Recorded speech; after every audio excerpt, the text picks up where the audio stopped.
Gold buyers, మీ కష్టాల్లో నమ్మకమైన మీ ఆత్మీయ నేస్తం.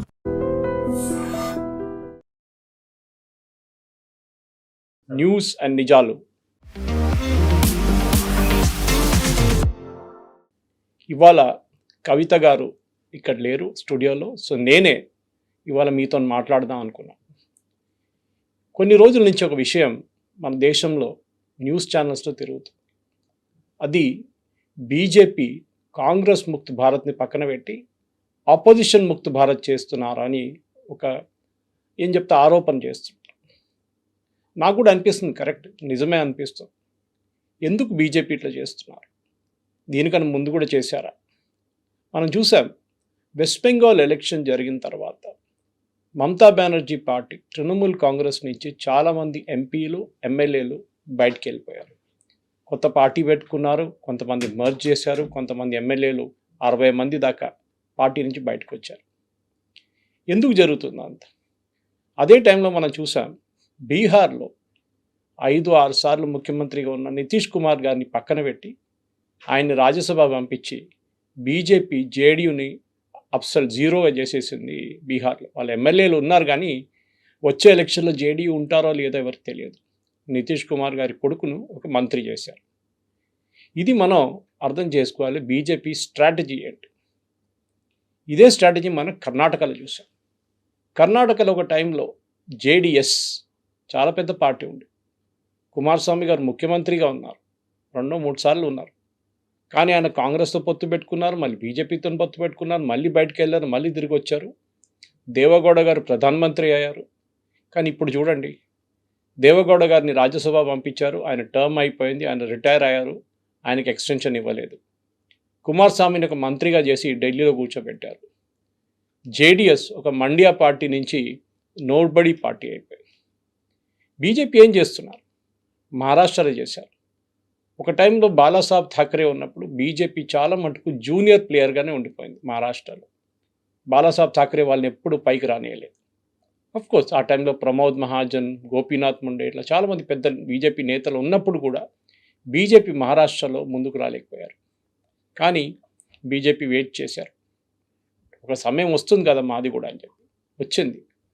బాలాసాహెబ్ ఠాకరే గారు చనిపోయిన తర్వాత ఉద్ధవ్ ఠాకరే తర్వాత ముఖ్యమంత్రి అయ్యారు. మనకు తెలుసు, బాలాసాహెబ్ ఠాకరే ఎప్పుడు ముఖ్యమంత్రి పదవి చూడలేదని, కానీ ఉద్ధవ్ ఠాకరేకి ముఖ్యమంత్రి కావాలని ఆయన అయ్యారు కూడా.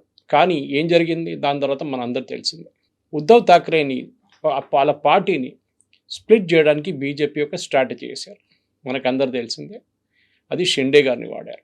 షిండే గారి party, that is Shiv Sena, split అయ్యి ఒఫీషియల్ సింబల్ కూడా తీసుకెళ్ళిపోయారు. ఇది తీసుకొని ఆయన్ని ఫస్ట్ ముఖ్యమంత్రి చేశారు, ఆయన గదిలో కూర్చోబెట్టారు. దాని తర్వాత వచ్చే ఎలక్షన్లో, దట్ ఈస్ దాని తర్వాత వచ్చిన ఎలక్షన్లో బీజేపీ ఎక్కువ సీట్లు గెలిచారు. దాని తర్వాత దేవేంద్ర ఫడ్నవీస్ గారిని ముఖ్యమంత్రి చేశారు. ఇప్పుడు షిండే గారు ఉన్నారంటే ఉన్నారు, శివసేన ఉందంటే ఉంది, కానీ వాళ్ళ పాత గ్లోరీ ఎక్కడ వాళ్ళకి లేదు. అదే టైంలో మనం ఎన్సీపీ చూసాం, అది కూడా మహారాష్ట్రలో. ముందు ఒకరోజు ముఖ్యమంత్రి అయిన దేవేంద్ర ఫడ్నవీస్ గారు రాజీనామా చేయాల్సి వచ్చింది అజిత్ పవార్ కారణంగానే. ముందు సపోర్ట్ ఇస్తాను, మిమ్మల్ని మీకోసం ఓట్ ఆఫ్ కాన్ఫిడెన్స్లో ఓట్ వేస్తా అని చెప్పిన ఎన్సీపీ వాళ్ళు తర్వాత కాలు మార్చుకున్నారు. ఇది జరిగింది. దీని అవతల బీజేపీ ఏం చేశారు? వాళ్ళు వెయిట్ చేశారు కొన్ని రోజులు. దాని తర్వాత విజయ్ అజిత్ పవార్ని మళ్ళీ వాళ్ళ వైపు తీసుకొచ్చారు, ఎన్సీపీని స్ప్లిట్ చేశారు. తర్వాత అజిత్ పవార్ గారు ఒక ఎయిర్ క్రాష్లో చనిపోయారు. కానీ ఇప్పుడు ఎన్సీపీ ఉందంటే ఉంది, ఎన్సీపీ లేదంటే లేదు, ఆ పరిస్థితికి వచ్చేసారు. ఏం జరుగుతుంది మన దేశంలో? చాలామంది అంటారు, ఒక డెమోక్రసీలో ఒక స్ట్రాంగ్ అపోజిషన్ ఉండాల్సింది, అది కరెక్టే. కానీ అపోజిషన్ ఒక ఫ్యామిలీ పార్టీ అయితే ఏమవుతుంది? మీరు చూడండి, అన్ని పార్టీలు ఇప్పుడు దాకా నేను మాట్లాడుతున్న పార్టీలన్నీ ఫ్యామిలీ పార్టీలు. Mamata Banerjee TMC, Deve Gowda Kumaraswamy JDS, Nitish Kumar JDU, Ajit Pawar NCP, ఇట్లా చాలా మటుకు పార్టీలు ఉన్నాయి. ఇప్పుడు భయం ఏమేస్తుంది అంటే అందరికి, రేపు మా పార్టీ ఉంటుందో లేదో అని. ఇప్పుడు మనం చూస్తున్నాం, ఈ వెస్ట్ బెంగాల్ డ్రామా నడుస్తున్నప్పుడే శివసేన కొంతమంది ఎంపీలు కనిపించకపోయారు, నిన్న రాత్రి నుంచి కనిపించట్లేదంట వాళ్ళు. వాళ్ళ ఫోన్లన్నీ స్విచ్ ఆఫ్ ఉందంట. పాపం ఉద్ధవ్ థాక్రే ఫోన్ చేస్తున్నారు, ఎవరు ఫోన్ ఎత్తటం లేదు, ఫోన్ స్విచ్ ఆఫ్ చేస్తుందని మెసేజ్ వస్తుంది. ఇప్పుడు చూస్తే అందరూ ఢిల్లీలో ఉన్నారు, ఢిల్లీ చేరుకున్నారంట అందరూ. ఢిల్లీలో ఏం చేస్తారు వాళ్ళు? బీజేపీ వాళ్ళని కలుస్తున్నారా, వాళ్ళ లీడర్ని కలుస్తున్నారా, నితిన్ నబీన్ గారిని కలుస్తున్నారా, భూపేంద్ర యాదవ్ గారిని కలుస్తున్నారు. చాలా మటుకు ఆరోపణలు వస్తుంటే బీజేపీ 15 కోట్లు 20 కోట్లు ఇచ్చి ఒక్కొక్క ఎమ్మెల్యే ఒక్కొక్క ఎంపీని కొనుక్కుంటున్నారని. కానీ మనం అర్థం చేసుకోవాలి, కర్ణాటకలో జేడిఎస్ని బీజేపీ కొనక్కర్లేదు, జేడిఎస్ పార్టీ లేకుండా పోయింది. అదే టైంలో వెస్ట్ బెంగాల్లో బీజేపీకి ఎంపీలు కావాలి, ఎమ్మెల్యేలు కాదు. వాళ్ళకు 208 మంది ఎమ్మెల్యేలు ఉన్నారు వెస్ట్ బెంగాల్ అసెంబ్లీలో. ఎమ్మెల్యేలు అక్కర్లేదు, బోర్డు కూడా పెట్టేశారనట, నో ఎంట్రీ బోర్డు అని చెప్పి. దానికోసం వాళ్ళు సపరేట్ బ్లాక్గా కూర్చుంటున్నారు, రితుప్రత బెనర్జీ లీడ్ చేస్తున్న లీడర్ ఆఫ్ అపోజిషన్గా. అదే టైంలో మీరు ఇటువైపు వస్తే, మనం మహారాష్ట్రకి వస్తే, శివసేన పార్టీలో ఇప్పుడు ఉద్ధవ్ థాక్రే వైపు నుంచి ఉన్న ఎంపీలు చాలామంది శివసేన షిండే గ్రూప్లో చేరబోతున్నారని వార్తలు వస్తున్నాయి. బహుశా ఇవాళ సాయంత్రం దాకా మన ఈ న్యూస్ క్లిప్ పోస్ట్ చేసేదాకా ఒక నిర్ణయానికి వచ్చేస్తారు వాళ్ళు ఏం చేస్తారని. ఆల్రెడీ వెస్ట్ బెంగాల్లో ఉన్న ఎంపీలు 20 మంది, వాళ్ళు స్పీకర్ ఓం బిర్లాని కలిశారు. వాళ్ళు నార్త్ ఈస్ట్లో ఏదో ఒక పార్టీ ఉంది ఎన్సిపిఐ అని చెప్పి, వాళ్ళలో జాయిన్ కాబోతున్నారు. దాంట్లో విలీనమై సపరేట్గా లోక్సభలో ఎన్డీఏని సపోర్ట్ చేస్తూ అంటారు. మనం చూడాల్సిందంటే ఇదంతా జరుగుతున్నప్పుడు కూడా బీజేపీ వైపు నుంచి ఒక స్టేట్మెంట్ లేదు, ఏం లేదు. వాళ్ళు ఏమనట్లేదు, జరుగుతుంది, మా రోల్ ఏం లేదు అంటారు దీంట్లో. కానీ రోల్ ఉంది, డెఫినెట్గా ఉంటుంది. భూపేందర్ యాదవ్ గారు ఇంటికి వెళ్ళారంటే దాంట్లో డెఫినెట్గా రోల్ ఉంటుంది దాంట్లో. ఆఫ్టర్ ఆల్ భూపేందర్ యాదవ్ గారు కదా ఇన్ఛార్జ్ ఉండే, ఎలక్షన్ ఇన్ఛార్జ్ వెస్ట్ బెంగాల్లో. కానీ మనం మహారాష్ట్ర వైపు చూస్తే అక్కడ కంప్లీట్ రెస్పాన్సిబిలిటీ దేవేంద్ర ఫడ్నవీస్కి అప్పగించారు బీజేపీ. మీరు చూసుకోండి, వచ్చే ఎలక్షన్లో ఎవరు ఉండకూడదు. అది మనం మహారాష్ట్ర ఎలక్షన్ అంటే అక్కడ ఉన్న మున్సిపల్ ఎలక్షన్లో చూసాం. చాలా మటుకు సీట్లు బీజేపీ గెలిచారు, వార్డులు గెలిచారు, మున్సిపల్ కార్పొరేషన్ గెలిచారు, మున్సిపాలిటీలు గెలిచారు. కానీ అన్నిటికంటే ప్రెస్టీజియస్ ఉన్నది బిరహన్ ముంబై మున్సిపల్ కార్పొరేషన్, అంటే ముంబై మున్సిపల్ కార్పొరేషన్. అక్కడ శివసేన షిండే గ్రూప్ వాళ్ళు మళ్ళీ వాళ్ళ డ్రామా స్టార్ట్ చేశారు, మాకు మేయర్ పదవి కావాలన్నారు. బీజేపీ చాలా స్ట్రిక్ట్గా చెప్పారు, మేయర్ పదవి మీకు ఇవ్వము, మీరు ఏం కావాలంటే చేసుకోండి.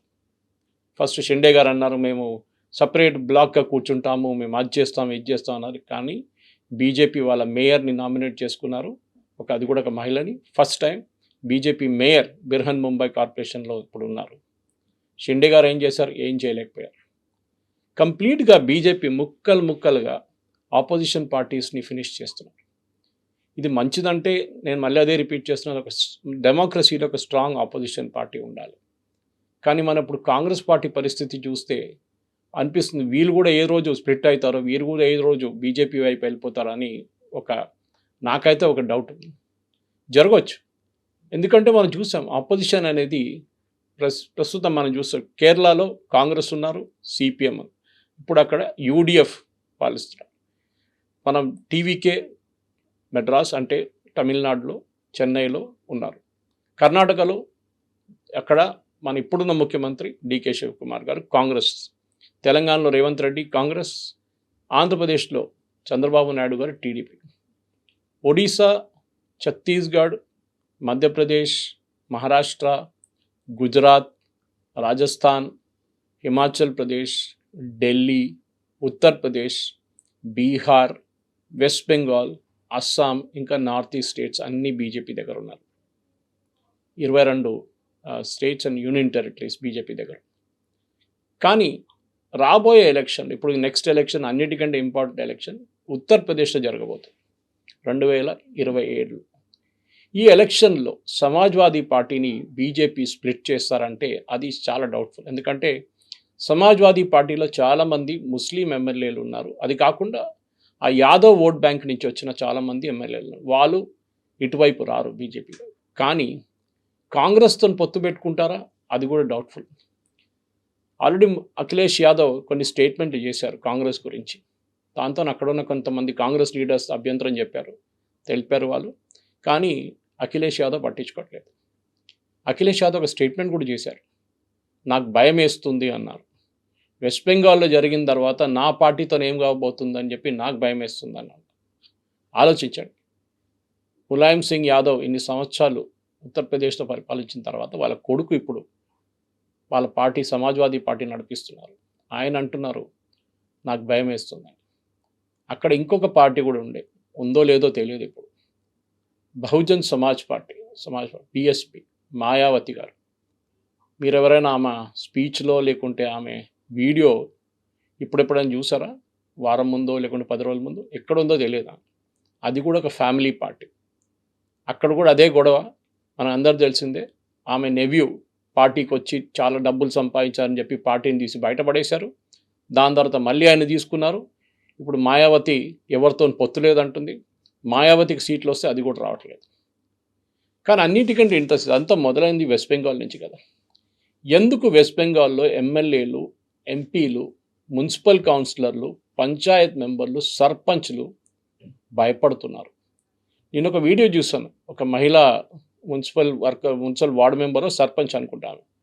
ఆమె ఏడుచుకుంటా నమస్తే పెట్టి అందరినీ నేను తప్పు చేశాను, నేను లంచం తీసుకున్నాను, అందరికీ రిటర్న్ ఇచ్చేస్తాను తీసుకున్న లంచం అని చెప్పి ఏడుస్తున్నాను. ఆ వీడియో చూస్తే తెలిసిపోతుంది అక్కడున్న ఎమ్మెల్యేలు ఎందుకు భయపడుతున్నారు, అక్కడున్న ఎంపీలు ఎందుకు భయపడుతున్నారు, వాళ్ళు అటువైపు ఎందుకు వెళ్ళిపోతున్నారు, ఇంకో పార్టీ ఎందుకు పెట్టుకుంటున్నారు, స్ప్లిట్ ఎందుకు అయ్యారని. మనం చూసాం అభిషేక్ బెనర్జీ, ఏది మమతా బెనర్జీ తర్వాత నంబర్ 1 పార్టీలో ఆయనకున్న సెక్యూరిటీ అప్పుడు టీఎంసీ ఉన్నప్పుడు ముఖ్యమంత్రి కన్నా ఎక్కువ సెక్యూరిటీ ఉండేంట ఆయనకి. కానీ ఏం జరిగింది?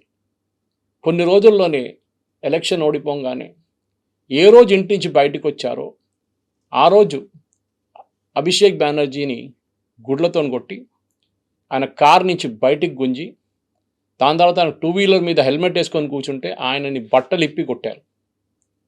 అక్కడున్న చాలామంది మున్సిపల్ కౌన్సిలర్లు కట్ మనీ తీసుకున్న వాళ్ళందరూ వాళ్ళ లంచం ఇప్పుడు తిరిగేస్తున్నారు. మన భారతదేశంలో బహుశా ఇట్లాంటి ఒక సీన్ ఎప్పుడు చూడలేదు. మన దగ్గర చాలామంది ఉన్నారు ఇక్కడ లంచం తీసుకున్న వాళ్ళు. ఓకే, ఎలక్టెడ్ రిప్రజెంటేటివ్స్ చాలామంది ఉన్నారు కింద స్థాయి నుంచి. ఓకే, కానీ వాళ్ళు ఎప్పుడైనా తీసుకున్న లంచం రిటర్న్ ఇచ్చారా? ఇవ్వలేదు. ఎందుకంటే భయం లేదు. కానీ వెస్ట్ బెంగాల్లో ప్రజలు అట్లా కాదు. వాళ్ళకు నిర్ణయం తీసుకున్నారు. మమ్మల్ని ఎవరు ఏడిపించారో, మా దగ్గర నుంచి ఎవరు లంచం తీసుకున్నారో, మమ్మల్ని ఎవరు ఆఫీస్ నుంచి ఆఫీస్ తిప్పారో వీళ్ళని ఒకరోజు మేము కొడతాము. ఇప్పుడు మనం చూస్తున్నాం అక్కడ చాలామంది మున్సిపల్ కౌన్సిలర్లు వాళ్ళని బట్టలిప్పి అండర్వేర్లో రోడ్డు మీద తిప్పుతున్నారు పోలీసులు. ఎందుకు? జహంగీర్ ఖాన్ ఇంత పవర్ఫుల్గా ఉన్న మనిషి మనందరూ తెలిసింది మమతా బెనర్జీ టైంలో. ఆయన్ని ఇప్పుడు మొన్న పోలీసు వాళ్ళు ఎత్తుకెళ్ళారు. దీనికన్నా ముందు అరెస్ట్ చేయడానికి వెళ్ళినప్పుడు ఆయన్ని అరెస్ట్ చేయనీయలేదు అక్కడున్న ప్రజలు. అంత పవర్ఫుల్ ఉండే ఆయన. ఇప్పుడు ఏమైందండి? ఇది బీజేపీ చేస్తున్న ఒక గేమ్ అని టీఎంసీ చెప్తారు. వాళ్ళంటారు బీజేపీ వాళ్ళు చేపిస్తున్నారు. ఉండొచ్చు బహుశా బీజేపీ వాళ్ళు కొంతమంది ఉంటారు. కానీ ప్రజలు కొడుతున్నారు. ప్రజలు మిమ్మల్ని బట్టలిప్పి కొడతారంటున్నారు. చూడు, హిందీ అంటారు, మన దగ్గర ఓల్డ్ సిటీలు అంటారు, కుందల్కే మారే అంటారు. అదే జరుగుతుంది. ఈ పరిస్థితుల్లో ఇప్పుడున్న ఆపోజిషన్ పార్టీస్ మహారాష్ట్ర కానీ, కర్ణాటక కానీ, బీహార్ కానీ, మిగతా స్టేట్స్లో కూడా ఈ ఆపోజిషన్ పార్టీస్ ఉంటారా లేదా అని ఇది ఒక పెద్ద ప్రశ్నగా మిగిలిపోతుంది. కానీ వచ్చే రోజుల్లో కాంగ్రెస్ ముక్త్ భారత్ నుంచి ఆపోజిషన్ ముక్త్ భారత్ అయిపోతుందని మనం చూడాల్సింది. అప్పుడు దాకా ఎదురు చూస్తాం. దాని తర్వాత ఇంకోసారి కలుద్దాం. నమస్తే.